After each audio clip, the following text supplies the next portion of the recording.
Engagement সংক্রান্ত সুপরিচিত পদ্ধতি মানে ফেসবুক বলছে যে আমরা লোকজনকে প্রামাণিক এঙ্গেজমেন্ট তৈরি করার জন্য পুরস্কার দিতে চাই। ফেসবুক বলছে যে আমরা লোকজনকে প্রামাণিক এঙ্গেজমেন্ট তৈরি করার জন্য পুরস্কার দিতে চাই।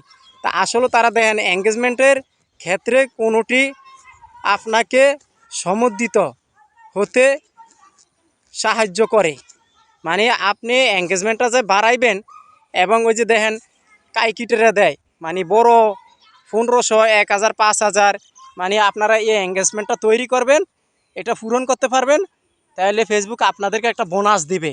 তা আসলে এঙ্গেজমেন্টটা এত সহজ না। আপনার ফেসবুক বলছে একটা ভিডিও ভালো কোয়ালিটি করবেন, আপনার এঙ্গেজমেন্টটা তৈরি হবে এবং দর্শকের কাছে পৌঁছানোর দায়িত্ব আমাদের। আমরা পৌঁছাবো দর্শকের কাছে, আমরা পৌঁছাবো, দর্শক ভিডিওটা দেখবে, কিন্তু ভিডিও সম্পূর্ণটা আপনি সুন্দরভাবে তৈরি করতে হবে। ফেসবুকের ধারণা, ফেসবুক বলছে।